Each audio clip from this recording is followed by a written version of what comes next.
Bom dia. Esse foi o nosso, mais ou menos aí um ano e um mês mais ou menos de trabalho. Graças a Deus a gente viu muito fruto e eu fico empolgado com essas coisas, sabe? Fico feliz. Cadê o camarada? Vai vir? Não sei o nome dele, você vai vir? Pode vir, velho. Meu nome é Pedro, natural de Belo Horizonte. Dizem, pelo menos lá em Belo Horizonte, dizem que é a melhor cidade do Brasil. Amém? Estou falando. Tem pessoas que dizem. Mas eu, minha esposa e minha filha, a gente mora na Malásia, vai dar 5 anos. Malásia fica no sudeste da Ásia, para quem não está familiarizado, né, com a geografia. Porém, nossa missão se estende a países diferentes da Ásia, da África e agora também um pouquinho da Europa, né? Amém? Então tá bom, então. Queridos, você tem água? Porque eu falo muito, suo muito, ando muito. Então, só fique comigo, por favor. Aí. Eu descobri algo. Eu não sou uma pessoa muito educada no sentido de escola, né? Eu não fiz um seminário teológico, nem coisa do tipo. Então, muita coisa que eu aprendi na prática mesmo, né?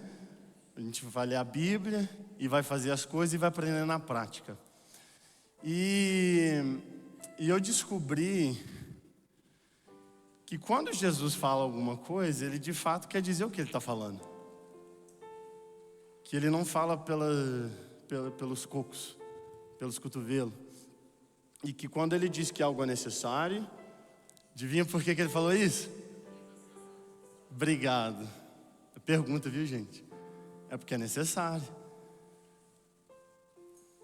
Porém, de alguma forma, quando eu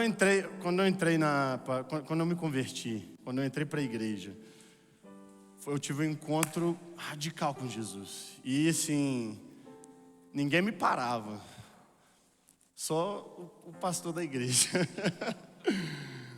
Daí, tanto eu quanto a Isabela, a gente foi meio que puxado para fora da igreja, porque a gente estava muito, né? Muito obrigado.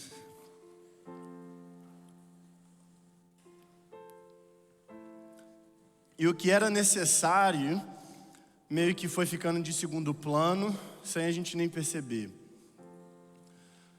Mas se eu me lembro bem,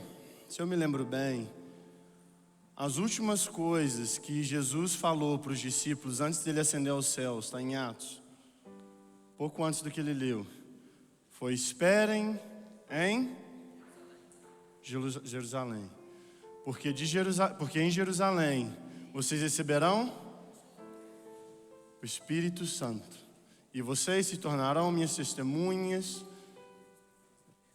em Jerusalém, na Judeia, Samaria e até os confins da terra, que é onde a gente está. Não aqui, né? Lá na Malásia, lá é os confins da terra. Por que ele falou isso, mal me pergunte? Por que ele disse: olha, é necessário que você espere para que o Espírito venha e encha você com fogo de Deus, para que vocês se tornem testemunhas? Talvez porque seja necessário. Sabe o que aconteceu? Depois que Jesus ascendeu, os discípulos ficaram trancados, com medo da perseguição, porque o mestre deles meio que morreu, ressuscitou, mas depois foi embora. Eles estavam trancados com medo. Jesus vem, quando Jesus encontra eles, ele os repreende porque eles estão com medo. Marcos 16 para mim é o capítulo mais incrível que existe, porque vem assim, olha, Jesus aparece para os discípulos e os repreende, porque eles se recusavam a acreditar nas testemunhas que disseram que ele havia ressuscitado. Então ele lhes disse: vão por toda a terra. Qual que é a lógica disso? Ele olha para 11 homens que ele está repreendendo pela falta de fé e fala assim, olha, é o que está tendo. Vão por toda a terra, pregam o evangelho a toda criatura, aqueles que creem e forem batizados serão salvos, os que não creem serão condenados, em meu nome os que creem expulsaram demônios. Vocês estão comigo? Vocês lembram disso? Está na sua Bíblia, né? Amém? Expulsaram demônios, falaram novas línguas, se pegarem serpentes ou tomarem algo venenoso, não serão danificados, imporão as mãos sobre os enfermos, eles serão curados. Ponto final. Passa um tempo, e aí tem um outro versículo logo embaixo, diz que então os discípulos foram por toda a terra, proclamando o evangelho com ousadia, performando juntamente com Deus sinais e maravilhas. Tem uma diferença muito grande de como Jesus encontrou e do final do livro. O negócio é que entre esses versículos acontece o que a gente sabe que aconteceu, que foi Atos 2. Muito grato que você leu ele hoje. Obrigado pela introdução. Eles estavam juntos no upper room, cenáculo. Eles estavam juntos. Entenda uma coisa, nós presumimos que eles estavam orando, mas não diz isso.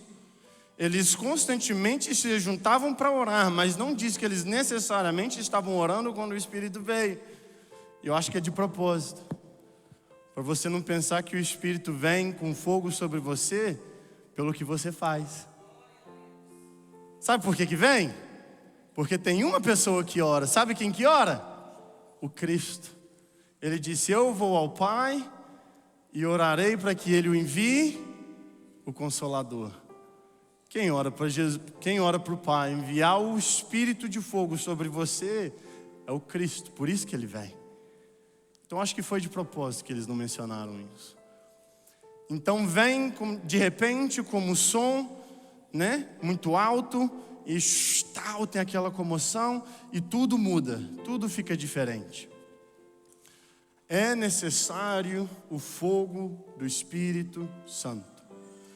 É o fogo do Espírito que dá ousadia, é o fogo do Espírito... Oh, minha filha, você está aqui. Eu estou vendo alguma coisa no meu pé aqui. Pega ela aqui, minha mãe. É o fogo do Espírito que dá ousadia, é o fogo do Espírito que queima medo, insegurança, incerteza, dúvidas e tudo essas coisas. É o fogo do Espírito que nos empodera para poder performar sinais e maravilhas em nome de Jesus. É tudo por volta do fogo do Espírito Santo. Existe uma ideia de que Cristo está em vocês, mas deixa eu te dizer, Cristo está sentado no trono de Deus, à direita do Pai. Sabe quem está em você? O Espírito dele, que é um espírito de fogo, e esse fogo é necessário. E eu vou entrando nas igrejas, parece que eu estou entrando na Antártica, muitas vezes, ajuntamento de pinguim, já viu? Que a galera fica lá, não tem zelo, não tem ousadia, não tem coragem de impor as mãos sobre os enfermos, não tem paixão para ler as Escrituras e oração, tudo que são frutos do fogo do Espírito Santo. Vou te dizer como que eu aprendi isso, que era necessário fogo. Estava eu no meio do mato, a gente vai muito para o meio do mato, para as tribos. E eu e a equipe, a gente estava numa tribo que ela é metade crente e metade muçulmana. De alguma forma coexistem dentro do mesmo lugar. E a gente estava lá fazendo um trabalho com a igreja, fazendo um trabalho de evangelismo, distribuição de audiobíblia no idioma deles e tal, aquela coisa toda. E incrível, muito bom que estava o negócio.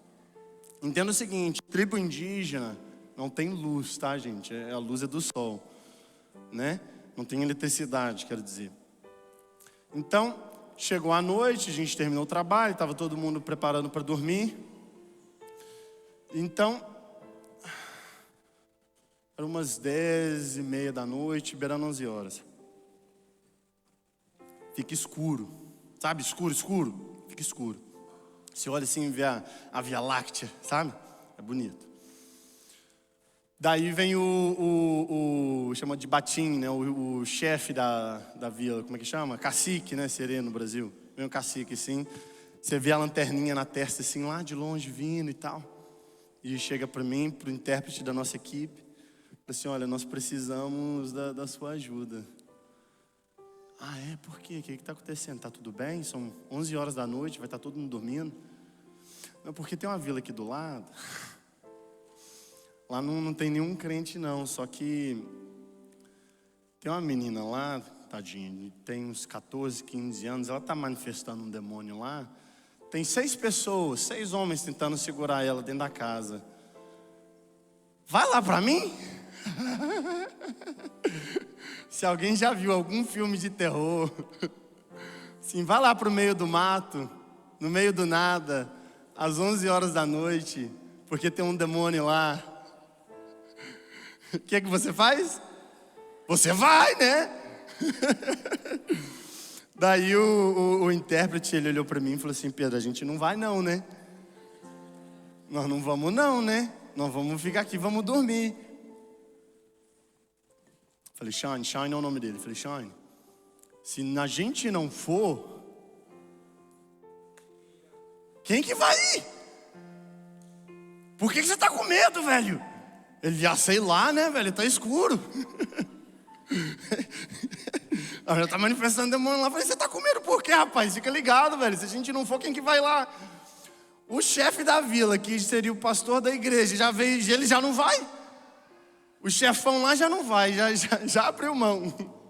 Já jogou a bronca pra gente. Aí eu falei, ó, nós vamos lá. Eu e ele, nós vamos. Peguei minha Bíblia, né? Debaixo do braço. Daí vem duas motinhas assim. Eu acho que o menino dirigindo a moto, ele era desse tamanho assim, ó, magrinho. Aí vai eu assim, sento atrás dele, né, abraçando o menino. Vamos lá, aí começa, sai da vila, começa a ir assim para a estrada batida do meio do mato, e vai, você não vê nada, só lanterna, né? E vai. Aí do nada ele faz assim, ó, vira pro meio do mato. E aí começa no meio das árvores, né? As 2 motinhas. E aí eu tô vendo o Shane tá na minha frente, na moto da frente, ele só faz assim, ó. Você viu onde que a gente tá indo? Virou no meio do nada, né? A 4ª árvore à direita e seguiu reto. Daí subimos uns morros e tal, não sei o quê. Por fim, apareceu do nada, no meio do mato, um aberto com as casas, né? As casinhas de madeira. Na hora que parou a moto, já escuta os gritos da casa.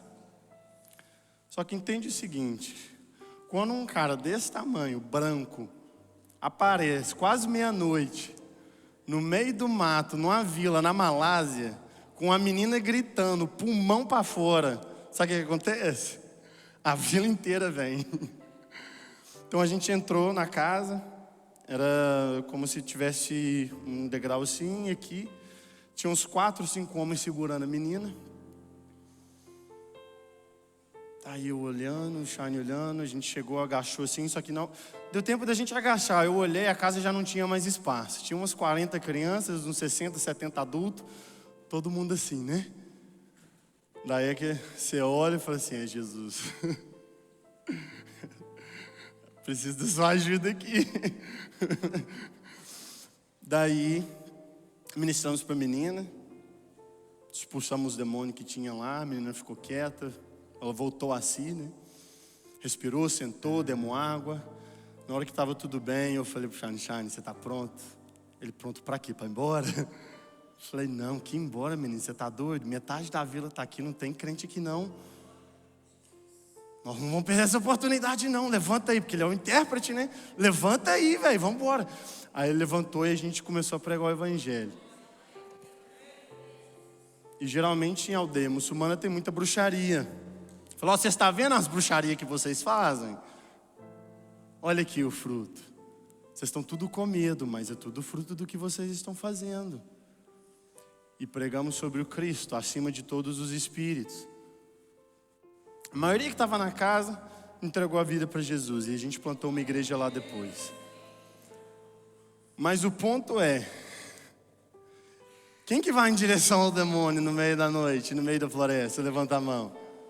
Pode levantar a mão, gente. Né? Pois é. Se o fogo queima no osso, você corre para cima do negócio. Não tem como você segurar. É necessário o fogo do Espírito.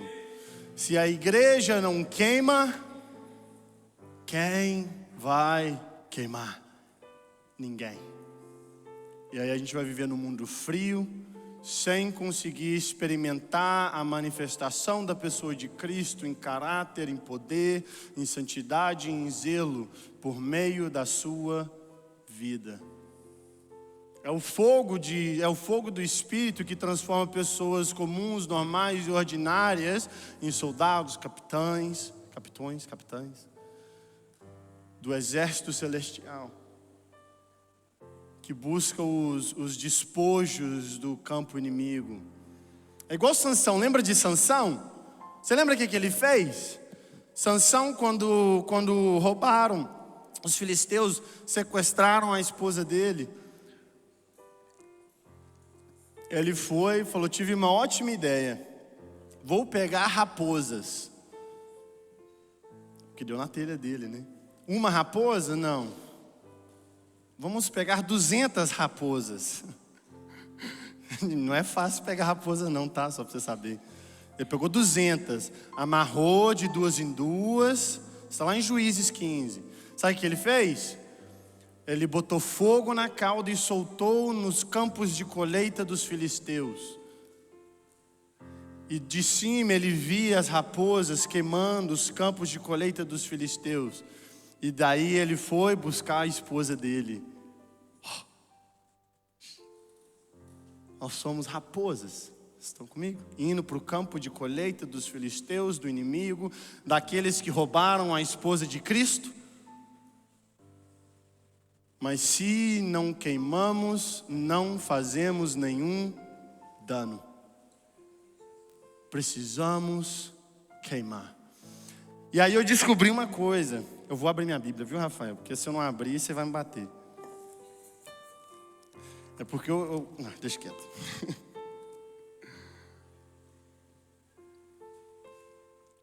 Eu descobri uma coisa.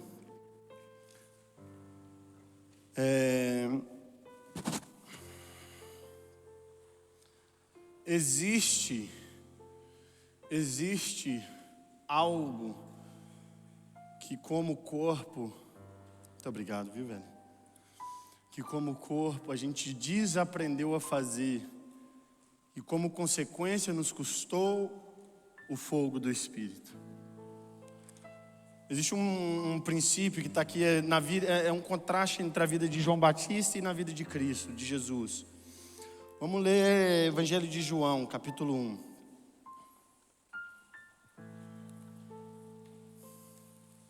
É a partir do versículo 19.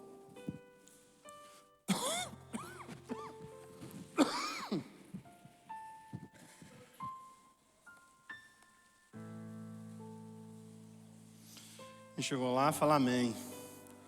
Quem não chegou, fala misericórdia. Diz assim, vou dar mais 15 segundos para vocês aí, ó, chegar lá.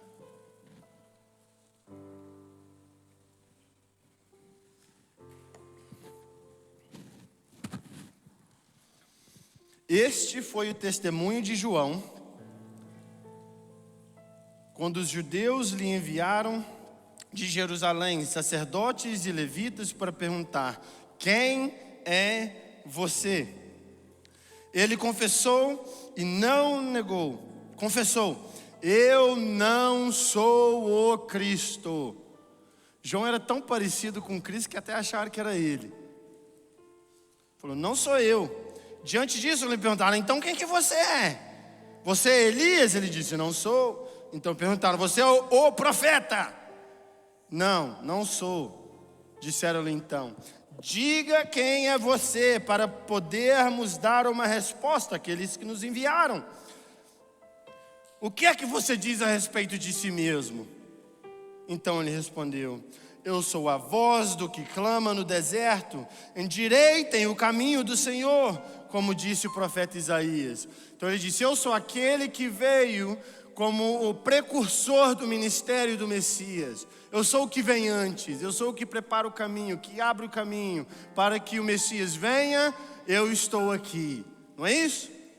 Ok.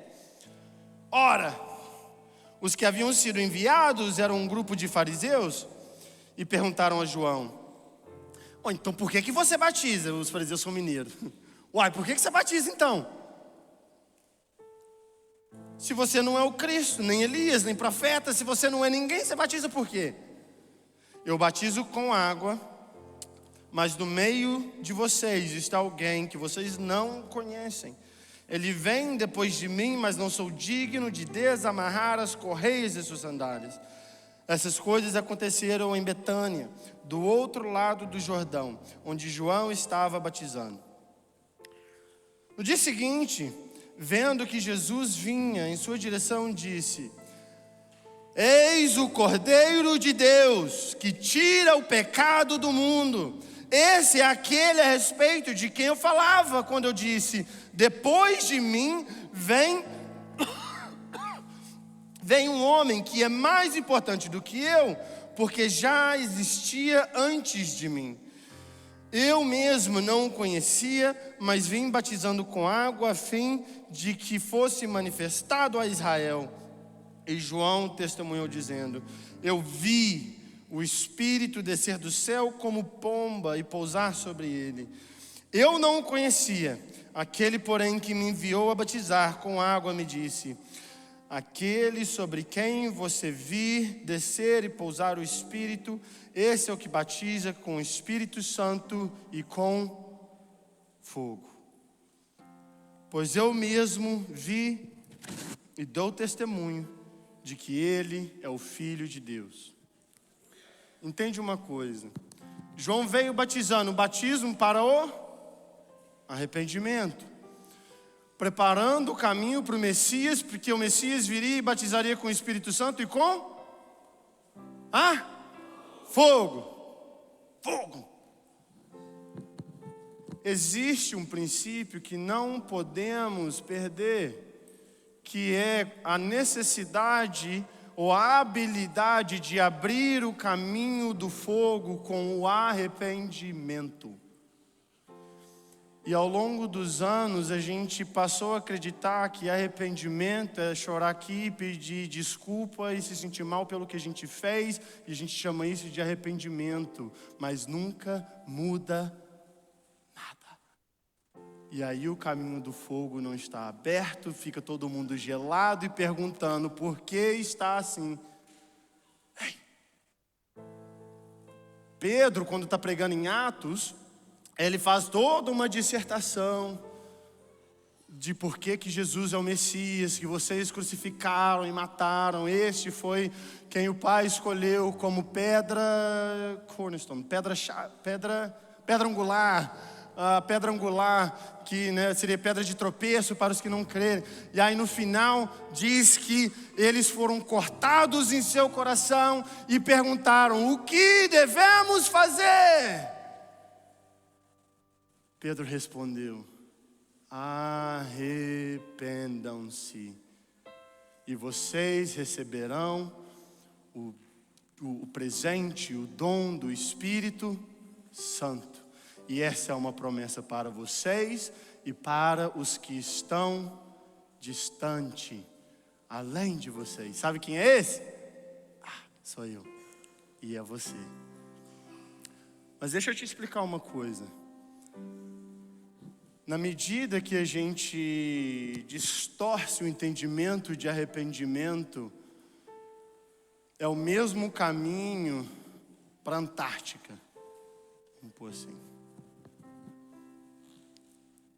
Teve uma moça uma vez, ela veio me perguntar. Assim, ela falou: olha, nada na minha vida dá certo. Estava numa igreja. Cheguei aqui em Portugal, inclusive. Nada dá certo. Tudo que eu faço parece que dá errado. Só piso em sombra. Eu tento. Sabe o que funciona? Nada muda, nada é diferente. O que é que Deus tem contra mim? E não sei o que lá. Toda vez que eu ando, parece que eu estou andando em escuridão. E não importa o que eu faço. E eu oro, e eu jejuo, e eu faço não sei o que, mas não muda nada e tudo continua a mesma coisa. E eu não sei mais o que fazer. Ela estava desesperada, mulher. Eu falei, eu vou te ensinar algo que eu aprendi, mas talvez vai te ajudar. E sabe o sol? Sei. Falei, pensa no sol, bonito, brilhante. O sol gera sombra, não gera? Sim ou não? Sim ou não? Sim. Vamos pôr um exemplo aqui. O sol está aqui, ó. Imagina o sol aqui, ok? Eu estou aqui de costas para o sol. Onde está minha sombra? Ó, vocês estão bons de escola mesmo, viu, gente? Está na minha frente. Certo? Na medida que eu ando, você consegue fugir da sua sombra? Você não consegue fugir da sua sombra. Nem eu, não tem nenhum Peter Pan. Tem nenhum Peter Pan que tira a sombra e foge dela. Não, ninguém aqui consegue fugir da sombra. Eu falei, minha querida, isso você está fazendo. Sabe, a Bíblia diz, chama Jesus de o sol da justiça que carrega cura em suas asas. Quando você fica de costas para ele, cadê a sombra? Está na sua frente e você só pisa em sombra, minha filha. Acorda. Então o que você faz? Olha só que legal. Quando você vira de frente para o sol, aonde que a sombra fica? Para trás. E agora você pisa onde? Na luz. Porque a sombra está para trás. Falei com ela, você só precisa de se virar. Você está olhando para o lugar errado. Arrependam. Vira.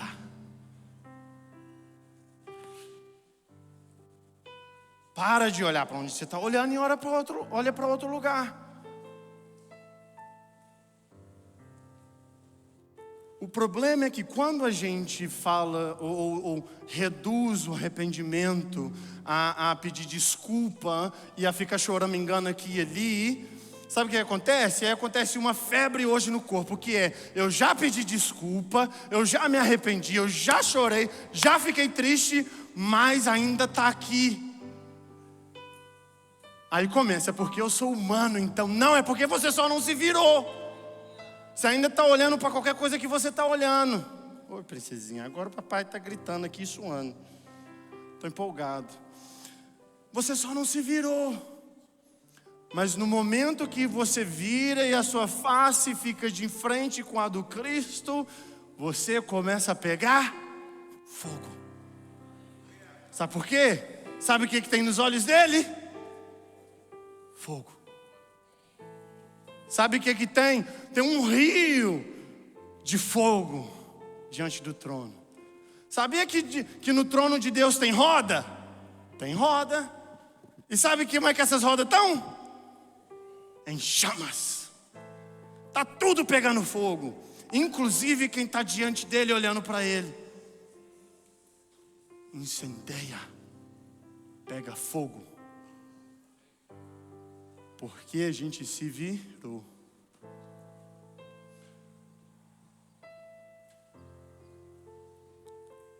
As nossas preocupações e foco e para onde a gente olha todos os dias e o dia inteiro determina a nossa temperatura espiritual. E a grande maioria das pessoas, infelizmente, passam um dia inteiro olhando para tudo quanto é coisa, olhando para todos os problemas, olhando para todas as dificuldades, olhando para tudo que elas têm que fazer, para tudo que elas têm que entregar, para todos os objetivos que ela tem, para todos os compromissos que ela tem, e depois reclama que a vida está fria. E acha ruim que parece que Deus está longe. Ele não está longe, Ele só está atrás de você. não está longe. O coração precisa se virar a Cristo, ao ponto de que Ele é a única coisa no qual contemplamos todo o dia. Durante o dia todo. Sabe o que eu fiz? Eu coloquei alarme umas 5 vezes no dia, para me lembrar. Peraí, tem 80 reuniões hoje, mas só uma coisa me importa: que o meu coração esteja virado. E se ele não se desvirar, não importa aonde eu vá, eu estarei como uma raposa em chamas, como uma tocha que brilha, ou uma cidade no alto do monte que não tem como se esconder. Eu falo que eu suo tanto assim, não é por causa do calor não, porque tem chama aqui dentro. Se tivesse frio eu estaria suando também. A gente desaprendeu a se arrepender. Desaprendemos a nos virar para Ele, não importa o que aconteça. A gente agora chama Ele de Senhor, mas deixa com que circunstâncias e qualquer outra pessoa da nossa vida determina como que a gente age, reage, sente, pensa e faz as coisas. E se não acontecer assim ou assado, ou se não falar isso ou aquilo, eu vou fazer isso e eu sinto isso e agora isso, é porque eu estou olhando para o lado errado. As coisas não dão certo mesmo. E mesmo se dá, é castelo de areia, qualquer onda que vai bater vai cair, vai desmoronar, é sensível, não é construído num fundamento sólido, não tem estrutura, não tem pilar, porque foi construído olhando para o lado errado. A igreja precisa arder com fogo. Você precisa ficar incomodado quando você vê alguém doente passando na sua frente. Não só porque tem omnipower, poder completo, omnipower, onipotente, lembrei. Foi isso que você falou? Plenitude, Existe alguém onipotente vivendo dentro de você, com poder para fazer qualquer coisa. Não só por isso, mas porque doença vem do diabo. Isso deveria te incomodar. Não é só ver alguém passando, quebrado na sua frente, deveria te incomodar.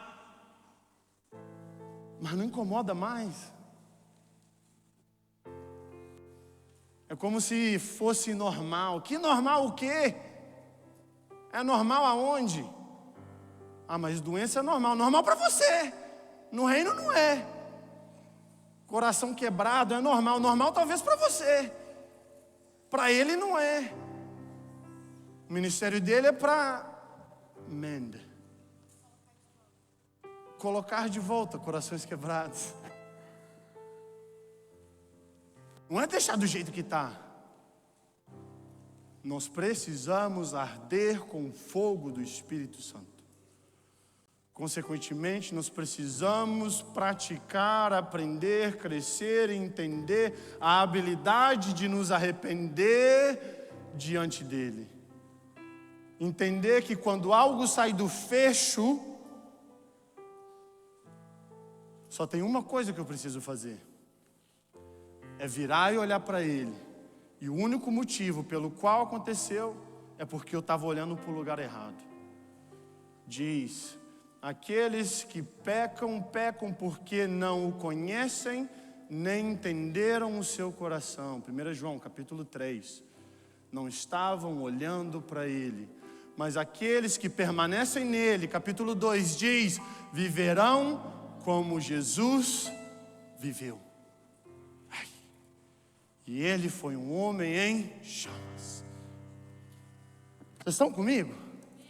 Amém ou não amém? Fantástico. Não sei nem que horas vocês estão, peraí.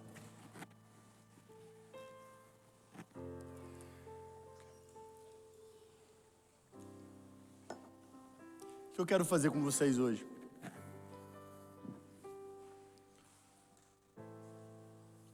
gente, daqui a pouco, tem um outro tempo de louvor, para que a gente possa se arrepender. Davi disse que ele se virava, ou ele se arrependia 7 vezes ao dia diante do Senhor. Tem que fazer 7 vezes? Não, só fica o dia inteiro. Faz uma e fica. É melhor. Nós temos que nos virar para Ele. É como se nossa cabeça ficasse nublada, pesada, com tanta coisa, pensando em pensamento e não sei o quê, e a gente fosse incapaz de colocar tudo numa pausa e falar, não, pera aí, uma coisa me importa. Uma coisa me importa. Eu vou para o trabalho, vou para a reunião, vou cuidar dos meus filhos, vou fazer isso, vou para a escola, mas tem uma coisa só que importa. E se eu não fizer essa uma coisa, qualquer coisa que eu fizer, perde o valor.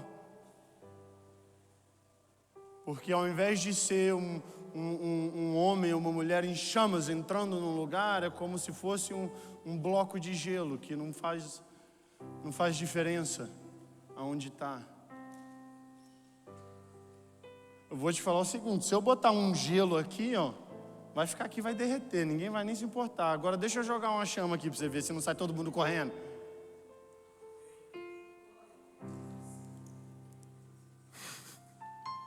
Aposto que vai sair todo mundo correndo. Espero que pelo menos um pro extintor. A gente não pode ser a prova de fogo. Okay? A gente não pode ter um coração gelado e uma vida religiosa.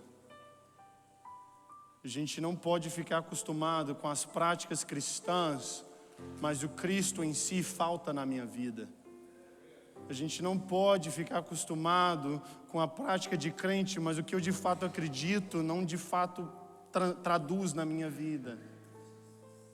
Eu preciso do fogo do Espírito.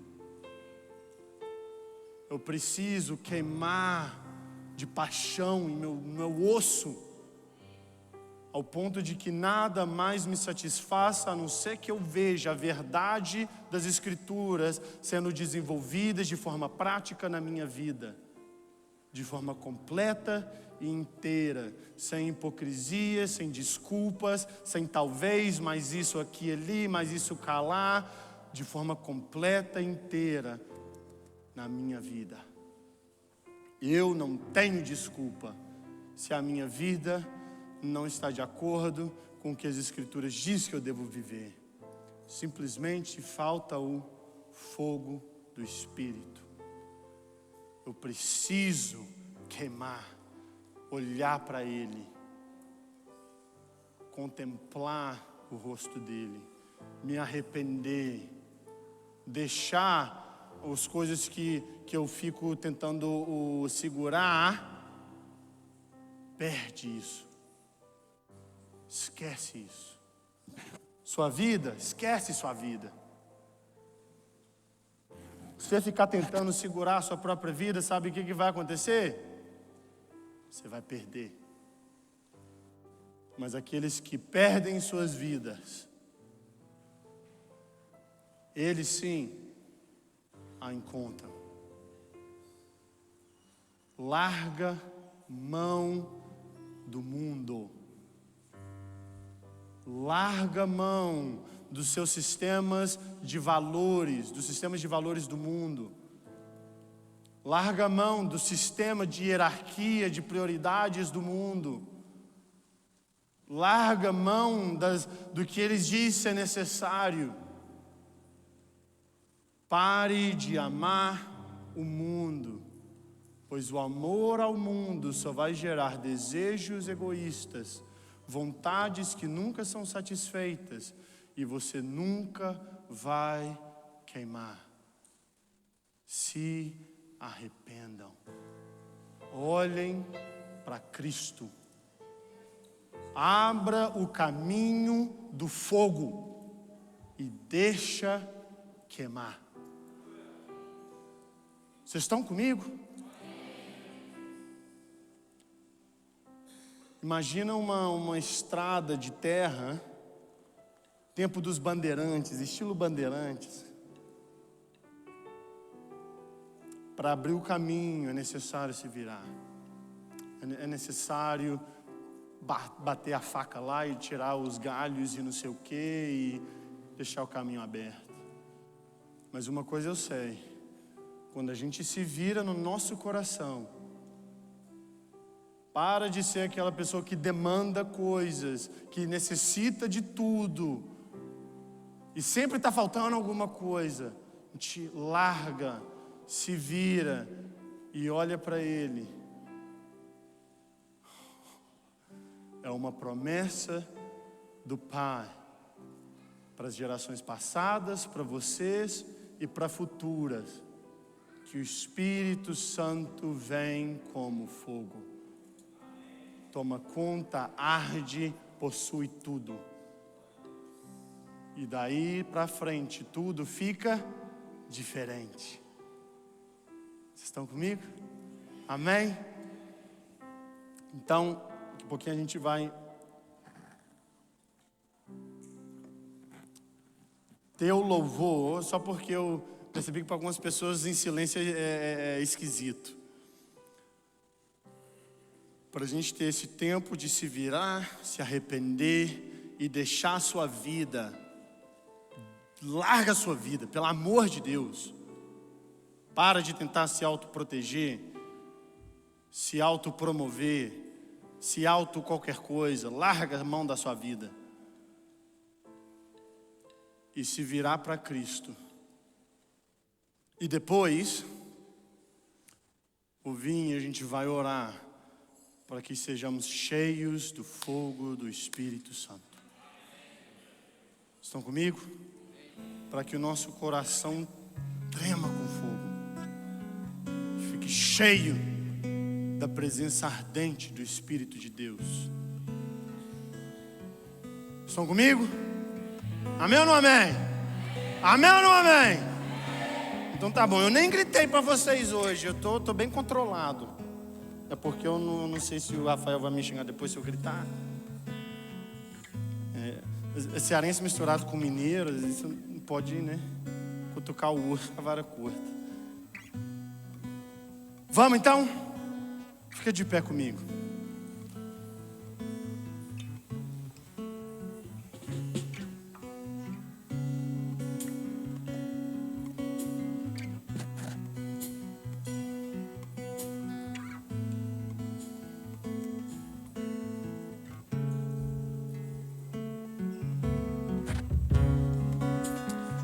Em Romanos 8 e em 1 Coríntios 3, Paulo dá duas listas.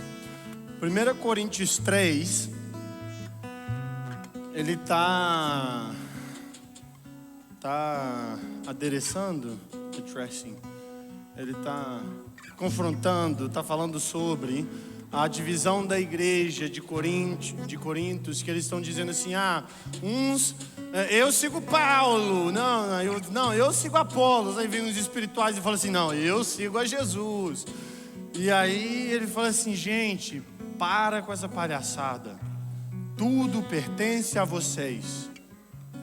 E aí ele dá uma lista de que são esse tudo, todas as coisas os pertencem. Ele dá a lista, ele diz: tanto eu quanto Apolo, tanto Cristo, tanto todas as coisas do presente e do futuro, tudo pertence a vocês. E ele deixa uma coisa de fora, intencionalmente na lista: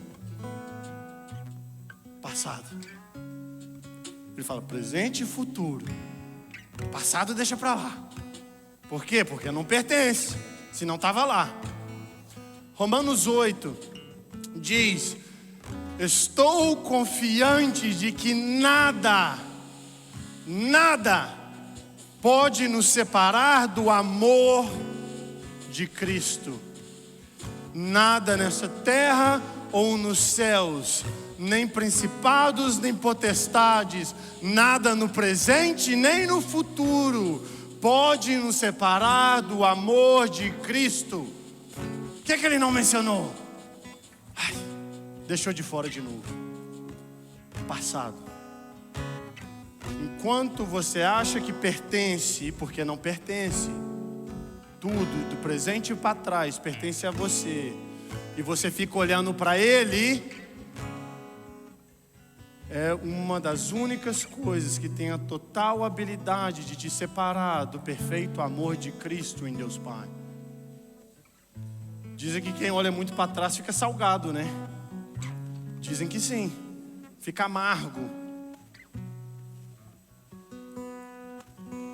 É hora de deixar o que está para trás, para trás. É hora de deixar o que é do mundo para o mundo e de se arrepender. Trauma, abuso, problemas, dificuldades, altos e baixos, seja lá o que for, sabe onde que está? Para trás. E não há nada para trás, nem no presente nem no futuro, que o sangue de Cristo seja incapaz de cobrir. Para de olhar para as coisas de trás, elas nem importam mais. Pare de valorizar e amar as coisas do mundo, elas nunca importaram.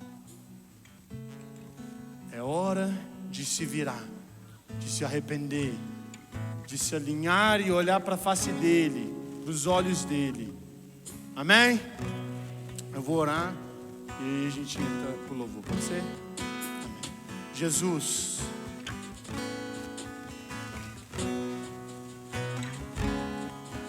Jesus,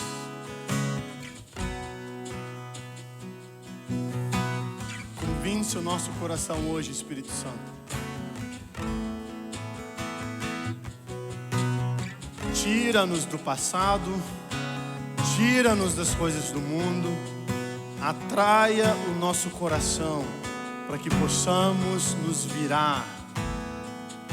Espírito Santo, deixamos as coisas deste mundo para este mundo. E as coisas do passado para o passado. Mas agora nos viramos e abraçamos as coisas do reino que nos pertencem, que é Cristo. E este crucificado e ressurreto por conta de nós.